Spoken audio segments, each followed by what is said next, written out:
নমস্কার বন্ধুরা, সবাই কেমন আছেন? আশা করছি ভালো আছেন। কাকরোলের ফুল খুব ভালো ফুল ফুটছে। এই ফুলগুলো আজকের ফুল। মা বলছিল গাছে পোকা লেগেছে খুব, তা আসলাম অনেকেও সাথে নিয়ে এসছি। এখানে একটা মাচান দেখছি, একটা গাছ মারা গিয়েছে, এখানে কাটা ফাটা পড়েছে হয়তো।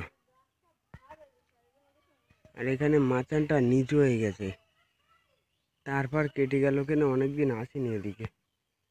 কালকে এক সময় আসবো, এসে দেখি মাচান তারগুলো খুলে টান করবো আবার। করিস না, গাছ ছিঁড়ে যাবে, ছাড় ছাড় ছাড়। ভালোই ফুল হচ্ছে গাছে। এই দেখুন কাকরোলও আছে, ভালোই কাকরোল হচ্ছে। ওয়ানকেও ডেকে নিয়ে আসলাম। ওই এক সাইডে একটা মাচান দেখছি ঝুল খেয়ে গেছে, তা প্রচণ্ড পোকা আছে। মা বলছিল আজকে বাড়িতে আছি, এই ক্ষেতটা স্প্রে করব, সাথে বাড়িরটাও স্প্রে করব।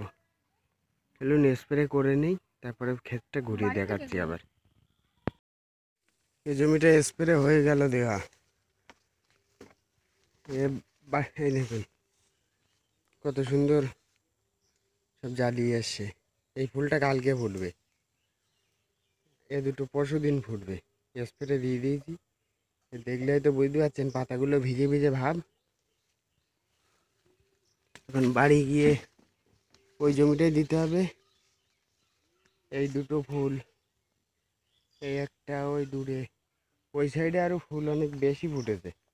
কালকে অনেক ফুল ফুটবে, 1-150 ফুল ফুটবে।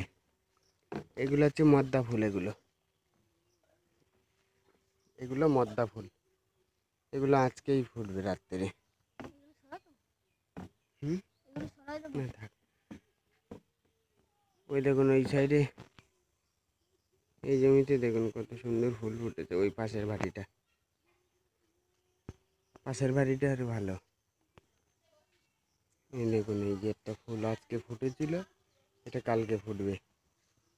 একটা ফুটেছিল, এখানে একটা কাকরোলও আছে। ভালোই ফুল এসছে গাছে। এই দেখুন পুরো জমিটা স্প্রে দেওয়া হয়ে গেল। এবার বাড়ি গিয়ে ওই জমিটাতে স্প্রে করতে হবে।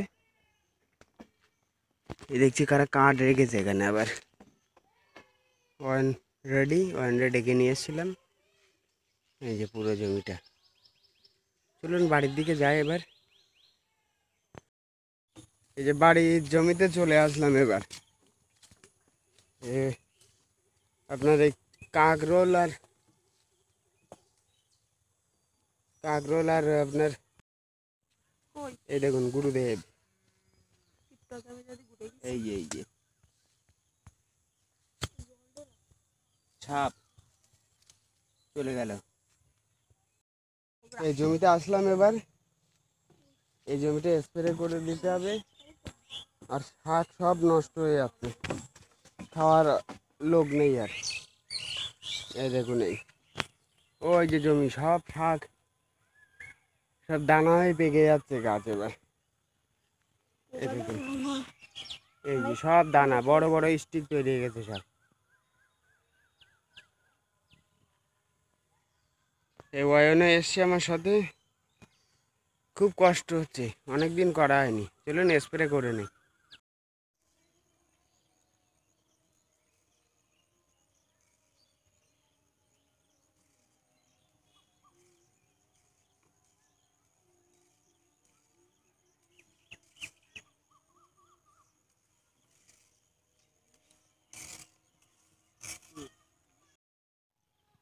দেখুন জমিতে ঘাস আর এই শাকে ভরে গেছে পুরো জমিটা। দেখুন সব শাকে ভরে গিয়েছে। এই শাকগুলো মারতে হবে। এই কালকের দিকে সময় পেলে একবার পরিষ্কার করে দেবো শাকগুলো, নাহলে অযথা এতে সার তেল খাবে। সেই জন্য আর স্প্রে দিতে আর রাত হয়ে গেছে, আর 2 লাইন বাকি আছে। চলুন স্প্রেটা করে নেই, তারপরে জমিটা ঘুরে ঘুরে দেখাবো আপনাদের। যে আমার বাবাও এসছে, একটু ঘুরতে এসছে আমার বাবা। বুড়ো বুড়ো ও শোনা, বাবা ঘুরতে ঘুরতে মাঠের দিকে একটু এসছে। এবার এদিকে তাকাও, এদিকে তাকাও, এদিকে তাকাও। তুই মাঠে এসছো? হে, নাচছো? নাচি নাচি নাচি নাচি। ভীষণ দুষ্টু আমার বাবা। স্প্রে দেওয়া হয়ে গেল, অন্ধকার হয়ে যাচ্ছে। এবার আপনার এই শাকে ভরে আছে একদম, জমি একদম পুরো নষ্ট করে রেখে দিচ্ছে। চলুন, স্প্রে হয়ে গেল। এই ঘাড় প্রচন্ড ব্যথা করছে আজকে, অনেকদিন করা হয়নি স্প্রে।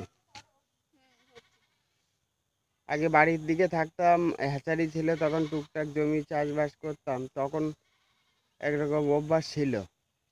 কিন্তু এখন আর অভ্যাস নেই, অনেকদিন করিনি এসব। আপনার এই 10 লিটার 12 লিটার জলের এই ব্যারেল ঘাড়ে নেওয়া, যাদের অভ্যাস আছে তাদের কাছে কিছুই না। ওয়েটে কোনো সমস্যা নেই, কিন্তু এই বেল্টে প্রচণ্ড চাপ খায় এখানে। আজকে ওয়েদারটাও ভালো, গরমও পড়েছিল আজকে। স্প্রেটা দিয়ে দিলাম, সন্ধে হয়ে আসছে। চলুন, ভিডিওটা এখানেই শেষ করছি।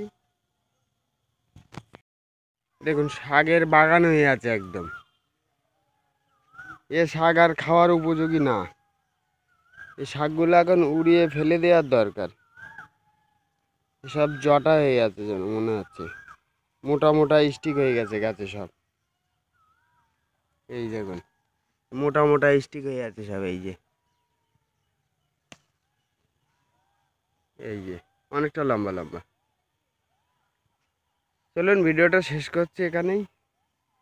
ভালো লাগলে লাইক কমেন্ট শেয়ার অবশ্যই করবেন, সাবস্ক্রাইব করতে ভুলবেন না। সবাই ভালো থাকবেন, সুস্থ থাকবেন, ধন্যবাদ।